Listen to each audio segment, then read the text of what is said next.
Every fall, Bellevue Literary Review publishes a themed issue, bringing together works that share a common ground.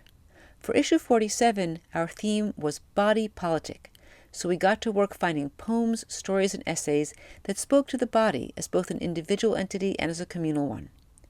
When I came across the mosaic works of artist Mary Lacy, I felt as though I'd spotted an ideal visual manifestation of body politic and the perfect artwork for the cover of the journal.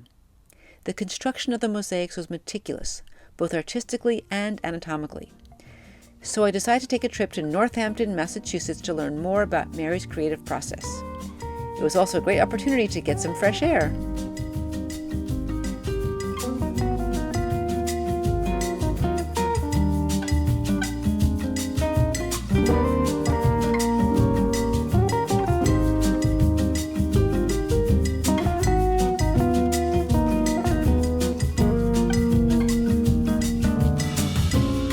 Train ride from New York, it was a quick drive over to Mary's home, which also acts as her art studio and her chicken coop.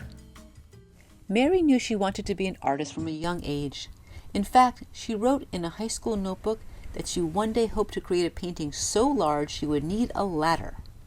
After a detour in college to study history, she got to fulfill her goal by becoming a muralist, creating enormous works of art on the sides of buildings. But after she faced some health issues of her own, she became interested in a new topic, the human body, both inside and out.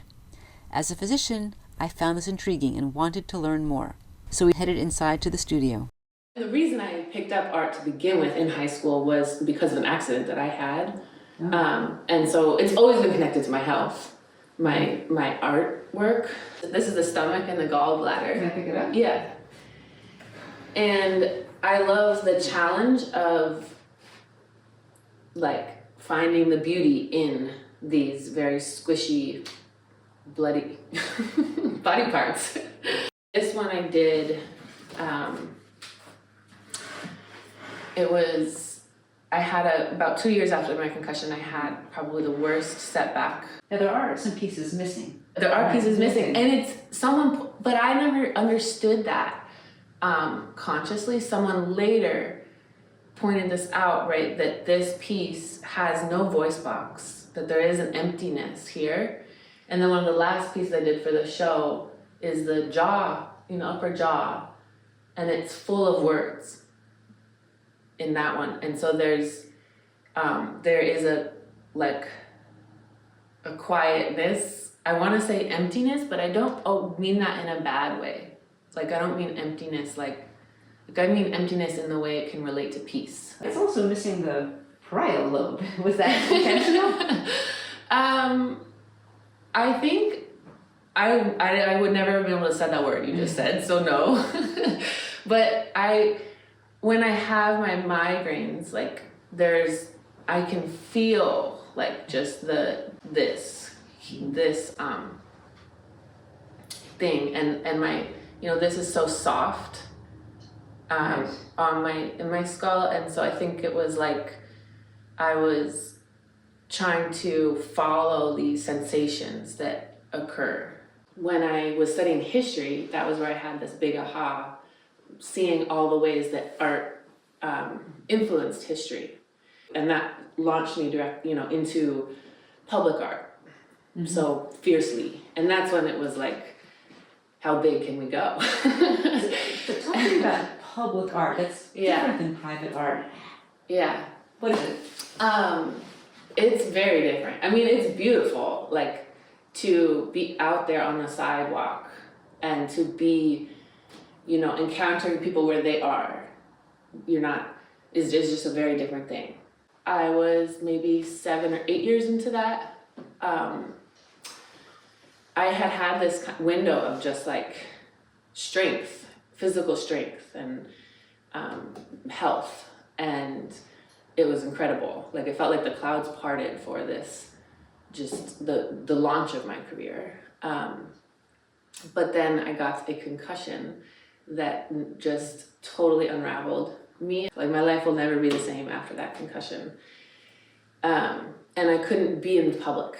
My nervous system couldn't handle that, the stimulus of being in public. And for the first time, I got a studio that had a door. How did you relate to your own body once you're in this closed space with privacy and art? The one wild part about the concussion was that I started to see that my emotions were manifesting neurological, like stuff was happening physically. So I was getting UTIs when I got really angry. I would get migraines. I had 103.5 degree fever from a panic attack. And so it became clear that I really needed to, emotionally understand myself and confront some stuff I just really hadn't ever. And so this work began. To process her emotions, Mary said, she took to smashing dishes into shards, which became the tiles for her mosaics. After some time, though, she felt that initial anger slip away. It doesn't operate in the same way now, and I think that's a gift of progression or evidence of progression. But I smashed all these dishes, and then after a little while, you could tell it moved on. Like I wasn't craving that. It actually started to feel like a chore. And so I would cut with a towel cutter right into the plates, and I kind of felt like I was cheating. But then I was like, actually, this is a great thing that I'm not that angry anymore, We next pulled out the exquisite mosaics that grace the front and back covers of the journal, each carefully wrapped and tucked away in Mary's very organized art cabinet. Wow. That's beautiful. Can you tell us a bit about it, how it came to be? Yeah. These were these small ones. I did 5 that were about this size. It's ridiculous. It's crazy to look at them now for me. Like I'm like, these are the size of my fingernail. Like what? But these were dishes? Yes, they were dishes. I'm intrigued by the words, the letter. Yeah.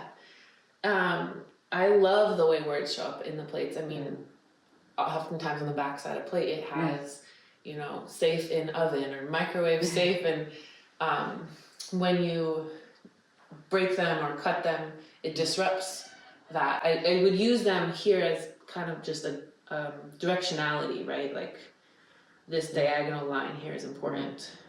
Oh. Like the direction of the words here. I want to ask you something else about body politic. The other thing is the word body politic is sort of a communal word, or as a group. And I was thinking about your public art. Yeah. And doing art in public. Does the public affect your art? Definitely. The mosaic I just did last month, we opened it up for the community to donate objects or plates. But a lot of the things that people gave us were objects from loved ones who had passed. And so they, it could have been 10 years and they still had this stuff. And at times that can feel like a burden too, to hold on to all this stuff. And you don't know how to let go in a way that feels right. And so this mosaic was kind of that opportunity for a lot of people. Oh, wow. Lastly, Mary showed me her basement workspace where the future of her art practice lives. While her upstairs studio holds her ruminations on anatomy and her own body, her basement gives us a peek inside her artistic brain. So what's this? And this is, I have no idea. I'm in it's an exciting moment. This is me in some real private experiments. What risks are you looking forward to taking in the future? Well, a big risk on the horizon is this piece talking about the doctor-patient relationship and mimicking that with artist and a sitter. And so with this piece, it's a performance art, first of all, which is a funny tie to the public art, because in a way that's always a performance art. People watch you.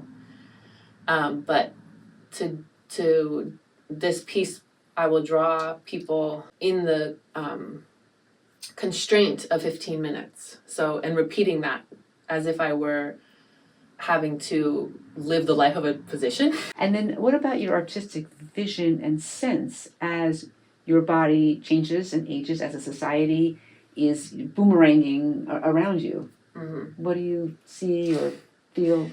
I mean, the piece that I just did, that mosaic in public, I talked about how much grief played into that. There was a lot of benches. It was really defined the experience of that piece, you know, the relationships that we built right there on site. It was kind of a communal, both a communal grief and a communal connection. Totally. It was really, it was one of them, I would say, whether that's because of the mosaic, the medium of the mosaic, the benches that were there prompting, lingering. It was a very powerful experience, very powerful artwork. And I felt more than ever how necessary this is. All in all, I saw the collection of Mary Lacy's work, past, present, and future, as an ongoing conversation between the artist and the body, whether that be a subject she observes, her own body, or the community her public art interacts with. Just like the theme of this issue of Bellevue Literary Review, Body Politic, this is a universal human discourse we all partake in as our bodies navigate the world, both in sickness and in health.